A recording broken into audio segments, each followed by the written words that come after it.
shame in and of itself is actually a healthy social emotion. It is there to let us know to keep safe. You know, Nietzsche said that shame safeguards the spirit. So when we go into a new environment, for example, we have a sense of shyness. And it's there just to help us know, just to stay a little bit more cautious and to keep safe. The element of when you make a mistake is there to let us know that we are not God, that we have an element that we need to carry on learning. That pain from feeling embarrassed sometimes actually helps us learn from the experience so we don't make the same mistake again. The problem is when a child receives chronic maltreatment from a very young age, whether that be neglect, abandonment or abuse, the child begins to get installed into it a sense of worthlessness, that they are flawed and defective. And toxic shame feels like this pervasive feeling of inadequacy, that everyone can always see your faults, that you're unworthy as a human being. And because of the corrosive feeling of toxic shame, this leads to someone developing a false self. And this is a way that they can interact with the world so their shame doesn't get triggered. And it's to let them know that they're okay as a human being. The problem is that that ends up covering up the true self, who they actually are. Because someone with toxic shame feels so inadequate as them true selves, because that's what they were shamed for, they act out of themselves. So this brings certain personality disorders like narcissism, codependency, borderline personality disorder, antisocial personality disorder. Because of the stress that takes to constantly be acting and performing, this leads to a lot of self-destructive habits. So you could say that toxic shame is actually the origin of a lot of alcoholism, drug abuse, sexually acting out, violence, war, whatever it is. It's this constant need that we have to act outside ourselves to feel okay, to cope and manage our toxic shame. And the best way to think about actually alleviating toxic shame is that toxic shame and shame in and of itself actually hates exposure. That shame actually operates in secrecy and within the darkness and in silence and in isolation. It manifests in that because it likes to remain hidden.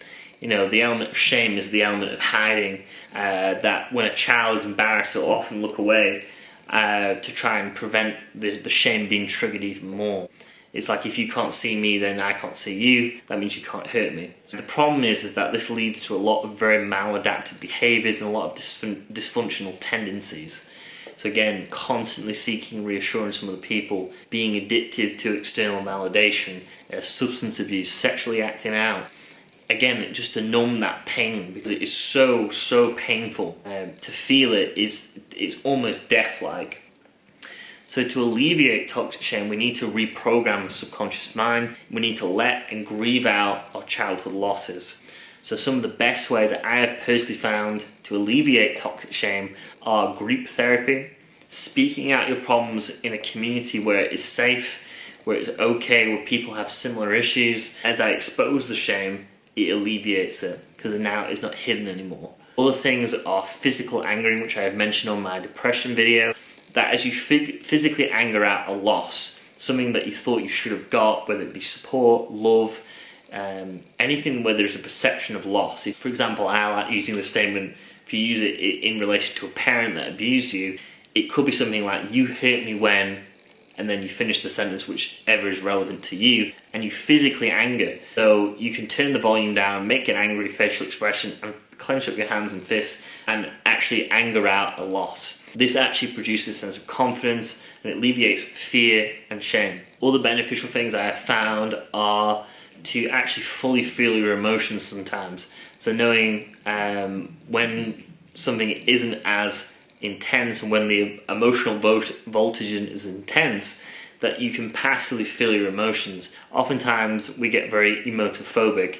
We don't like feeling very negative emotions, and then we end up doing some form of self-destructive behaviour, and that can produce more toxic shame. Being mindful of that. Also as well, crying is very beneficial. That alleviates a tremendous amount of stress because of the hormones you release when you cry. I recommend watching maybe sad films, listening to sad music, something which brings out an emotional response in you, which allows you to actually cry. A great way to actually cultivate this is actually develop a sense of self-compassion for our younger self. Imagine a child that has had no boundaries, that isn't allowed to be itself and abused constantly, and they've never had a strong role model to help protect the child. Imagine that. Have that help you bring out maybe some tears or anger, and to help grieve the losses, and to remind you as well that you can be that parent now. And this is to help remind you that you can now go through this, what I call the self-reparenting process of actually going back now and grieving out these losses. And grieving can be like this almost daily process to actually grieve out the losses in the day, and as well as the previous, which could be from certain traumas and stuff like that. Additional things which I recommend are journal therapy. So actually write down your losses. You write down the feelings associated with your pain. Any past experiences which have been quite traumatic for you. Journaling it out is like thinking on paper. It's a filtering mechanism. And that helps alleviate a lot of stress and toxic shame as well. So I hope you guys have enjoyed that video. We'll be doing more on this as a topic as well. An extension of codependency, talking about narcissism, borderline personality disorder, and social personality disorder. There's a lot to do with toxic shame because of the element of the false self. A person feels so painful being their authentic self, they have to develop a persona, which in Latin means mask, to present to the social arena so they can get their needs met and so they do not trigger the toxic shame. Hope you guys have really enjoyed this video. If you haven't already, please subscribe, and I will speak to you soon.